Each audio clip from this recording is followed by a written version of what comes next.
All right, guys. We're going to talk a little bit about quantum jumping. It's really something that we all do, and we do it all the time, and it's pretty much impossible to notice in the moment.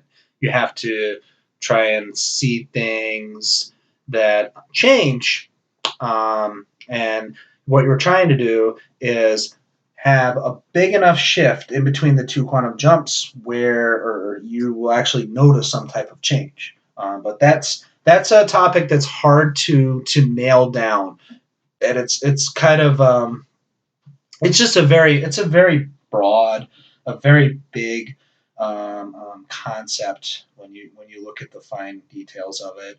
And over time, I look forward to getting into those fine details. But for now, just keep in mind that we all jump into different realities, and it happens all the time. It's part of being a human being.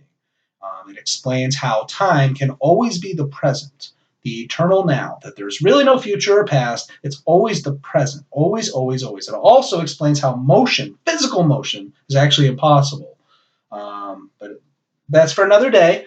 So for now, with quantum jumping, I find that talking about professional athletes is a great, great way to help understand and see quantum jumping in action.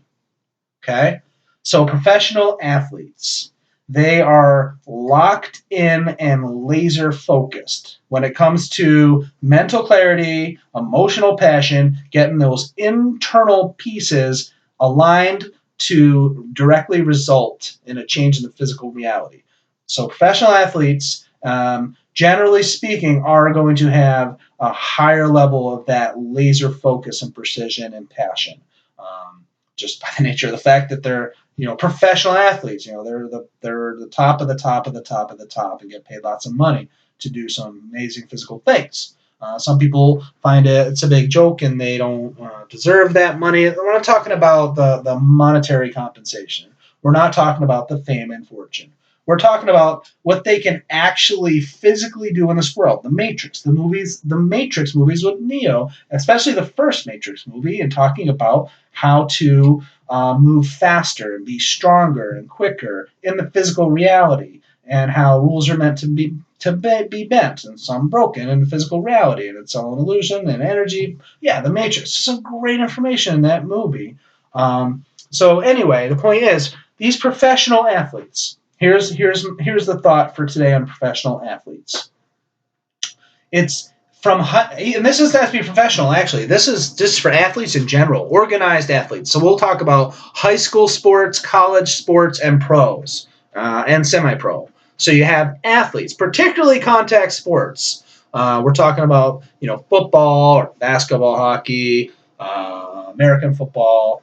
So there's all those different contact sports. But I'm sure you've probably heard about this, even if you haven't played much sports or any sports, and if you have played sports, particularly at a high level, I'm sure you know this as you take this for granted. Like, yeah, that's definitely true. And the question is, where did it come from? So, what is this I'm referring to? Getting injured in sports. It's well known among those who play sports, particularly at a high level, that you don't play the sport with the mindset not to get hurt, physically hurt, to get injured. You don't play thinking, I don't want to get injured, because guess what happens? Ask anyone who's in the high level sporting for a long time. You get hurt, right? It's not going to be black and white. It's not always going to happen. That's just ridiculous. But you ask any athlete if it's a good idea to play with the mindset not to get hurt or injured. Most of them are going to tell you, yeah, not a good idea, because you're going to end up busting your ass. Because what you're doing inside here affects what happens out there. And athletes are a great example. Because if you're playing not to get hurt, it's on your mind. Well, guess what? You're increasing the chances of getting hurt because you're putting the possible different realities that you can shift You're making more probable than others. And the reality where you end up getting hurt becomes more likely because you're putting your mind to it. It's just like superstitions. Where do you think those came from? Superstitions. That's another great example of influencing the physical with the stuff you got inside. Because there's superstitions are going to be for a million people to argue a million different ways. But just look at it on the surface.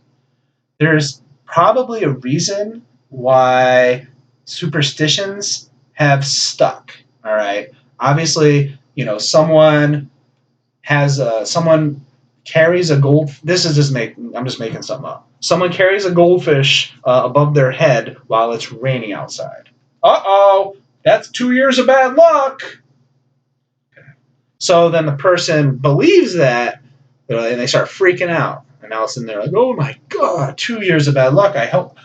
And then they ask around, and people are like, yeah, man, you did the goldfish thing in the rain. That's 2 years of bad luck. You're so screwed.